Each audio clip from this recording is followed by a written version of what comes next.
Dans cette édition, nous irons visiter une ferme pédagogique dans le Pas-de-Calais, une ferme devenue une sorte de conservatoire pour des dizaines d'espèces de volailles venues du monde entier. Nous assisterons au travail des plongeurs démineurs qui, au Havre, sont intervenus sur un bloc de défense allemand datant de la dernière guerre. Mais d'abord, cette polémique à Lyon. Depuis une trentaine d'années, la place de l'Hôtel de Ville est le rendez-vous incontournable des skateurs. Oui, mais voilà, la ville a décidé de la rénover et d'en interdire l'accès aux adeptes de la planche à roulettes. Ils en sont tombés de leur skate dès qu'ils ont appris la nouvelle. D'ici quelques mois, la place Pradel sera rénovée et interdite à l'avenir aux utilisateurs de planches à roulettes. Ce lieu situé près de l'Hôtel de Ville est pourtant leur terrain de jeu préféré depuis 30 ans. C'est d'ailleurs là que JB Gillet, aujourd'hui skateur professionnel, s'est fait un nom. Je skate depuis que j'ai 15 ans, j'ai 38 ans maintenant. Et sans cette place, j'aurais jamais été professionnel, j'aurais jamais fait des tournées. C'est un noyau dur dans le milieu du skate. Ces images-là ont fait par exemple le tour du monde, à tel point que le spot HDV, pour Hôtel de Ville, est aujourd'hui connu des plus grands skateurs internationaux. Aurélien Giraud est considéré comme l'un des grands espoirs français de la discipline. Il vise les Jeux Olympiques de 2020. Il s'entraîne ici tous les jours et ne veut pas voir sa place disparaître. Les Jeux Olympiques, ça arrive vite. Le skate, il y sera. C'est un peu débile d'enlever ça. Un collectif de skateurs vient de publier une pétition en ligne pour demander à Gérard Collomb de ne pas rendre la place impraticable. 3000 personnes l'ont déjà signé en 2 jours. Pour motiver sa décision, la ville de Lyon parle de sécurité et de dégradation de l'espace urbain. Il y a 30 ans, il y avait moins de piétons, il y avait moins de touristes, il n'y avait pas de vélo, parce que je vous rappelle que l'utilisation du vélo s'est beaucoup développée en ville, et c'est aussi le fait qu'il faut accepter, et les skateurs doivent aussi accepter de cohabiter avec les autres. Le collectif aimerait être reçu en mairie prochainement, car pour lui, il y a plein d'autres alternatives possibles aux bandes ou aux ergots anti-skate. Maintenant, il y a plein de villes comme Barcelone, Berlin et tout ça, qui font des choses qui sont un concept de street plaza, c'est-à-dire que c'est du mobilier urbain adapté au skate, mais quand les skateurs n'y sont pas, on a l'impression que c'est une place normale. Les travaux sur la place Pradel devraient démarrer en janvier. Reste encore 1 mois et demi aux skateurs pour tenter de préserver leur spot. Ce lundi, une partie de la plage du Havre était interdite au public. La raison, le désamorçage d'un bloc de défense allemand découvert cet été. Les courants et l'érosion naturelle dévoilent en effet régulièrement ce genre d'installation qui, cette fois, s'est révélée inoffensive. En contrebas de la plage du Havre, un engin explosif doit être neutralisé. Les plongeurs démineurs de la Marine nationale arrivent de Cherbourg pour remplir cette mission.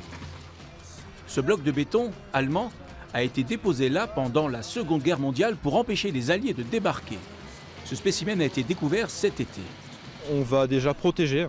Donc c'est pour ça qu'on utilise des sacs qui sont remplis de sable, qui sont là pour limiter les éclats, contenir les éclats et limiter les dégâts possibles.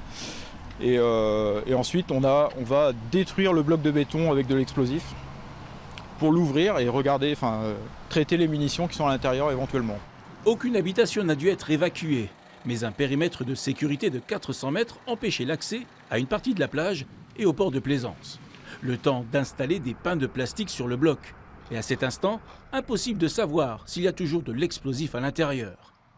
Et à 16h16, le souvenir de l'armée nazie est neutralisé, la détonation est plutôt faible, l'engin était vide et il en reste encore de nombreux le long de nos côtes. On sait ce qui a été traité, mais on ne sait pas ce qui reste. Ici, le littoral a beaucoup travaillé, a beaucoup bougé, donc au final, on se retrouve avec des munitions qui apparaissent au fur et à mesure du temps, quand il y a des déplacements de bancs de sable ou des bancs de galets, comme ici. Donc en fait, on peut pas savoir exactement combien de temps ça va nous prendre pour traiter tout ce qui reste. Et il faudrait encore un siècle pour tout neutraliser.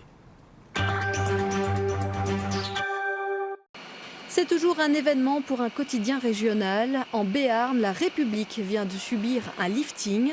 Nouvelle police de caractère, une mise en page plus aérée et des pages locales plus en phase avec leur temps. Il n'y a qu'à regarder le nouveau redécoupage des intercommunalités, c'est une nouveauté qui est à prendre en compte. On a surtout pris en compte la réalité de la vie des habitants de nos communautés locales. On a travaillé sur des données INSEE, pour essayer, encore une fois, d'avoir des séquences territoriales au plus près de ce que vivent nos lecteurs. Et en cette période difficile pour la presse écrite, La République s'en sort plutôt bien avec 40 000 exemplaires papier et 120 000 lecteurs sur Internet. On est là pour voir si c'est bon, si vous mangez bien. Oh ouais, c'est trop bon. La vie est unanime. Dans cette cantine scolaire du Gard, on tente depuis 3 ans de privilégier les produits bio et locaux. Une démarche récompensée aujourd'hui par le label Cantine Rebelle. On parlait beaucoup d'hygiène dans les cantines scolaires.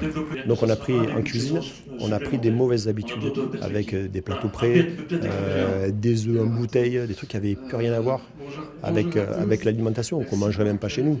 Grâce au remplacement 3 fois par mois de la viande par de la protéine végétale, le chef est en plus parvenu à maintenir le prix du repas autour d'1,80 €. Comme quoi, à bien manger, ça ne coûte pas forcément plus cher. Enfin, à l'heure où la filière élevage connaît des difficultés, il y a encore des passionnés. À Montcavrel, dans le Pas-de-Calais, un jeune agriculteur a créé sa ferme idéale.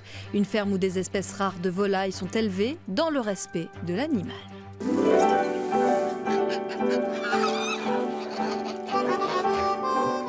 La ferme, Maxime Leviel est tombé dedans depuis qu'il est tout petit. Fils d'agriculteur, il s'est associé avec son père il y a quelques mois dans l'exploitation familiale. Mais son truc à lui, c'est surtout les volailles. Il en nourrit 500 chaque jour. C'est des bêtes assez dociles, hein. On sait bien les manipuler.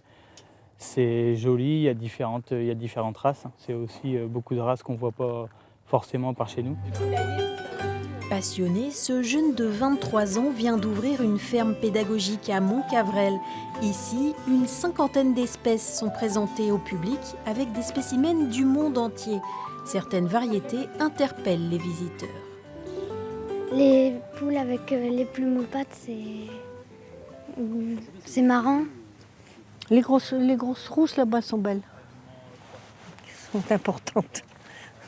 La noire là-bas parce qu'ils disent que la viande elle est noire et c'est bizarre parce que... Des plus grosses aux plus petites, ce professionnel bichonne chacune de ces bêtes. Toutes sont destinées à être vendues vivantes à des collectionneurs. Un complément de revenu indispensable pour cet agriculteur.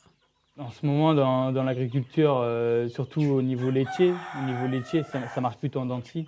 Et là, on est vraiment dans le creux de la vague. On attend que ça remonte. Donc c'est pour ça aussi qu'on a choisi la diversification. Donc on espère que ça va se maintenir et qu'on va réussir à s'en sortir avec ça.